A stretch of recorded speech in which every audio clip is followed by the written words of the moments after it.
Kali ini saya akan membahas tentang Financial Reporting System dan Managerial Reporting System. Sebelum itu, saya akan memperkenalkan diri saya terlebih dahulu. Nama saya Sri Juliana Sari Jakaria, NIM saya 19 12 19 1356. Saya dari Universitas IBBI Medan. Topik yang pertama yang saya akan bahas yaitu adalah Financial Reporting System, atau mungkin sering kita dengar dengan nama Sistem Pelaporan Keuangan dan disingkat dengan FRS.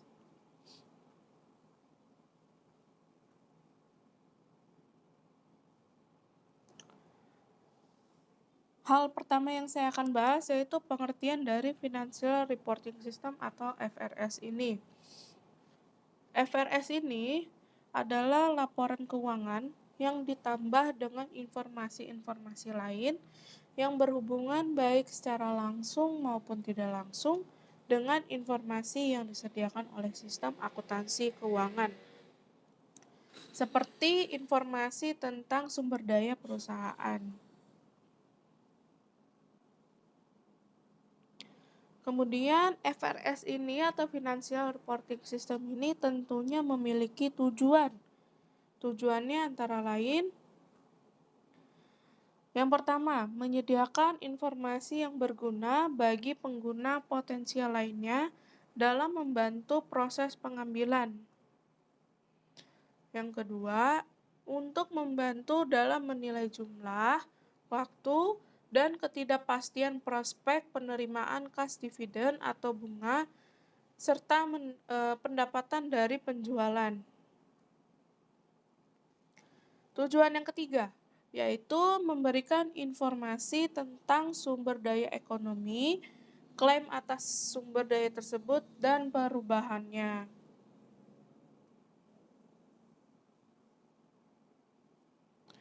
Apakah FRS ini memiliki penggunanya? Tentu saja ada dong. Nah, pengguna dari FRS ini siapa saja? Yaitu penerima dari informasi laporan keuangan, tentunya ada para pemegang saham, ada kreditur, kemudian pemerintah. Jadi mereka ini secara umum dapat dikatakan bahwa mereka tertarik dengan kinerja perusahaan secara keseluruhan. Tujuannya apa? Jadi masing-masing dari yang membutuhkan laporan ini tuh punya tujuan. Contohnya seperti pemerintah. Pemerintah ini membutuhkan laporan keuangan untuk menentukan pajak yang akan ditetapkan terhadap perusahaan tersebut. Oleh karena itu, mereka memerlukan informasi yang memungkinkan mereka mengamati tren kinerja selama beberapa waktu dan melakukan perbandingan di antara perusahaan yang berbeda. Sistem pelaporan keuangan ini pada dasarnya ditujukan kepada pembaca umum karena kebutuhan informasi yang bervariasi.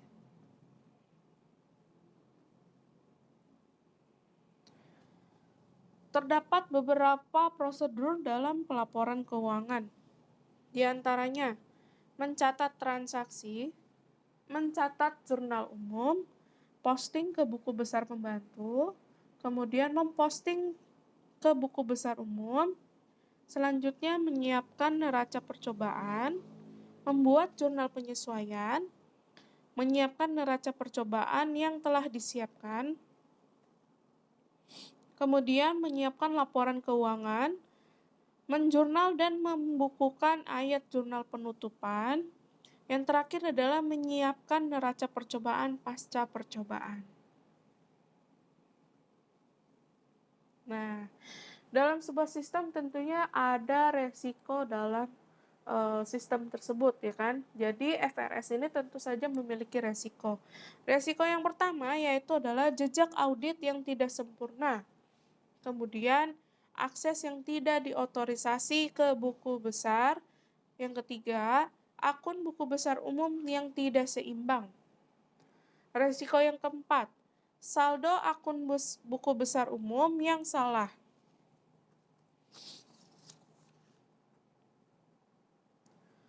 Kemudian tentunya ada pengendalian atas resiko tersebut. Nah, yang pertama yaitu isu pengendalian SAS 78 atau COSO. Dibagi lagi menjadi beberapa poin. Yang pertama, otorisasi transaksi. Nah, maksudnya apa? Maksudnya adalah ayat-ayat jurnal di buku besar umum merupakan rangkuman transaksi dan berada di bawah pengendalian yang sama. Selanjutnya, pemisahan tugas. Petugas administrasi di buku besar umum tidak seharusnya memiliki tanggung jawab untuk melakukan pembukuan terhadap jurnal khusus atau buku besar pembantu. Kemudian tidak seharusnya menyiapkan jurnal voucher. Nah, yang ketiga yaitu pengendalian akses. Pengendalian akses yang tidak diotorisasi ke akun-akun buku besar dapat menghasilkan kesalahan, penipuan, dan salah saji terhadap dalam laporan keuangan. Kemudian ada catatan akuntansi. Nah, suatu jejak audit diperlukan untuk beberapa alasan. Di antaranya, memberikan kemampuan untuk menjawab pertanyaan, kemudian mampu merekonstruksi file-file jika semua atau sebagian file mengalami kerusakan. Alasan ketiga adalah menyediakan data historis yang diperlukan oleh para auditor tersebut. Kemudian ada verifikasi independen. Nah, maksudnya apa nih?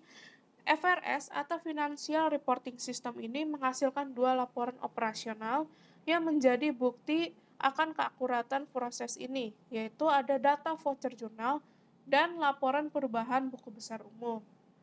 Data voucher jurnal menyediakan perincian yang relevan tentang setiap voucher jurnal yang diterima oleh FRS sebagai input. Kemudian laporan perubahan buku besar umum menyajikan pengaruh transaksi voucher jurnal pada akun besar umum. Kemudian adanya implikasi pengendalian internal XBRL.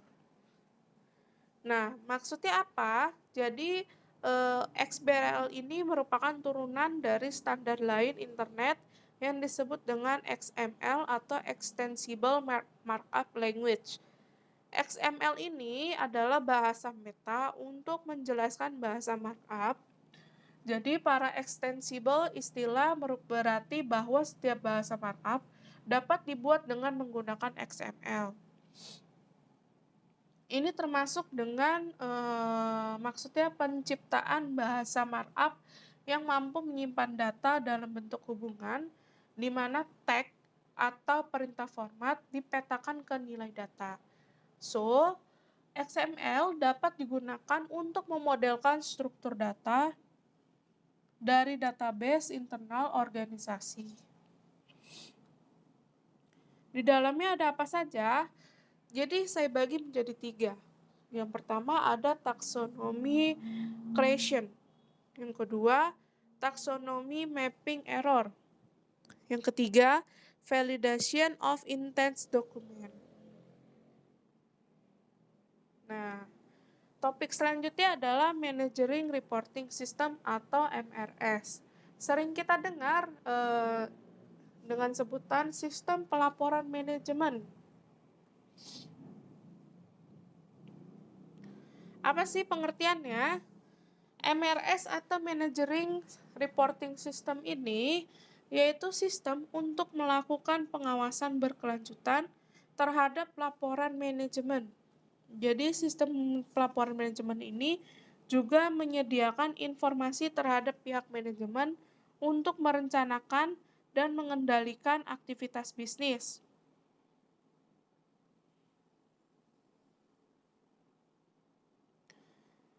Apakah ada faktor yang mempengaruhi dari MRS ini? Tentu saja ada. Yang pertama ada prinsip manajemen, ada fungsi, tingkat, dan jenis keputusan manajemen, kemudian struktur masalah, jenis laporan manajemen, atribut laporan, akuntansi pertanggungjawaban, dan pertimbangan perilaku. Saya akan menjelaskannya satu persatu agar teman-teman bisa jelas dengan faktor-faktor tadi ya.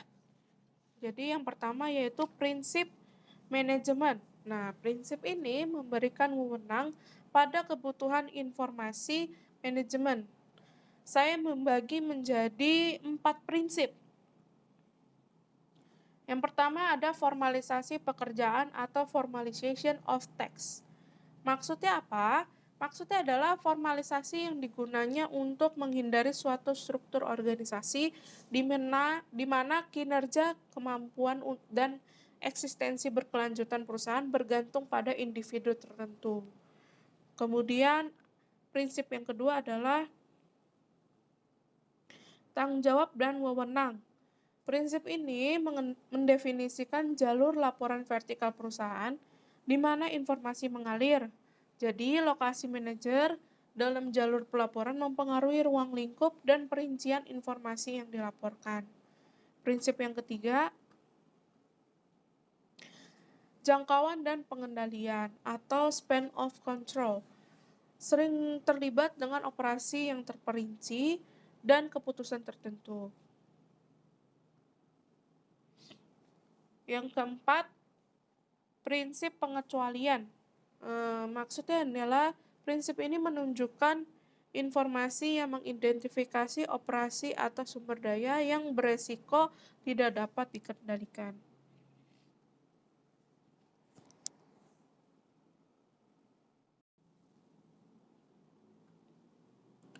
Kemudian fungsi, tingkat, dan jenis keputusan manajemen.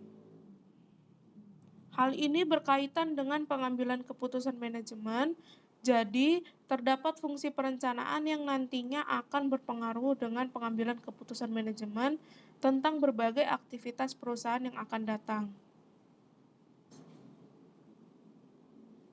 Struktur masalah. Nah, saya membagi lagi menjadi 3 poin. Yang pertama ada data nilai yang digunakan untuk mewakili faktor-faktor yang relevan dengan masalah tersebut.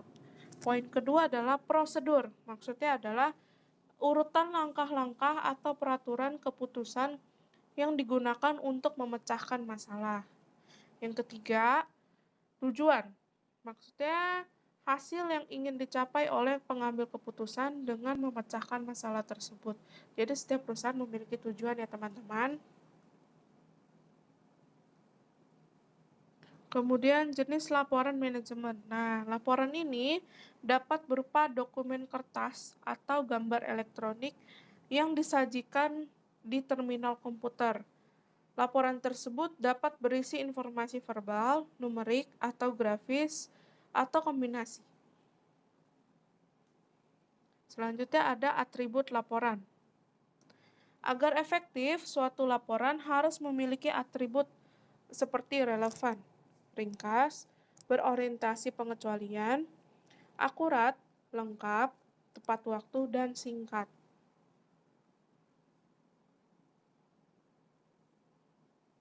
Akuntansi pertanggungjawaban. Sebagian besar pelaporan manajemen melibatkan akuntansi pertanggungjawaban. Jadi konsep ini menyatakan bahwa setiap peristiwa ekonomi yang mempengaruhi perusahaan adalah tanggung jawab manajemen dan dapat dilacak ke masing-masing manajer.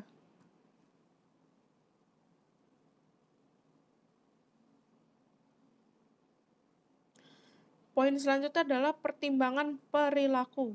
Nah, saya membagi menjadi beberapa poin. Yang pertama adalah keserasian tujuan.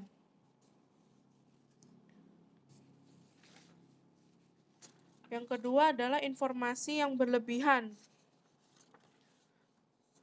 Yang ketiga adalah ukuran kinerja yang tidak tepat. Keserasi tujuan. Ketika manajer berusaha memenuhi tujuan kerjanya, jadi manajer tersebut juga melayani tujuan perusahaan. Sistem pelaporan manajemen yang terstruktur rapi berperan penting dalam meningkatkan dan mempertahankan keserasian tujuan. Kemudian, informasi yang berlebihan. Nah, informasi ini muncul ketika seseorang manajer menerima informasi yang berlebih dari yang tidak dapat dicernanya. Ketiga, ukuran kinerja yang tidak tepat. Ukuran kinerja ini mengingat kembali bahwa salah satu tujuan laporan adalah menstimulasi perilaku yang konsisten. Selanjutnya, prinsip-prinsip pelaporan manajemen. Apa saja? Yang pertama ada formalisasi tugas-tugas. Formalisasi ini menunjukkan tingginya standarisasi atau pembakuan tugas-tugas maupun jabatan dalam suatu organisasi. Yang kedua, hubungan tanggung jawab dan wewenang. Tentu saja ada hubungan antara tanggung jawab dan wewenang, yaitu menentukan wewenang apa yang diperlukan kepada bawahan dan bertanggung jawab kepada siapa. Yang ketiga, perbandingan jangkauan secara luas dan sempit. Perbandingan secara luas yaitu sering terlibat operasi yang terperinci dan keputusan yang tertentu. Perbandingan secara sempit, yaitu mensyaratkan berapa orang setepat-tepatnya harus berada di bawah kekuasaan pimpinan sehingga mampu dilakukan pengawasan. Hal ini penting karena menyangkut efektivitas pengendalian anggota kelompok. Yang terakhir adalah manajemen dengan pengecualian. Jadi merupakan informasi yang mengidentifikasi operasi atau sumber daya yang beresiko tidak dapat dikendalikan. Nah, sekian presentasi dari saya. Semoga teman-teman dapat memahami tentang Financial Reporting System dan Managerial Reporting System. Mohon maaf apabila dalam presentasi saya terdapat kata yang kurang berkenan di hati teman-teman. Terima kasih.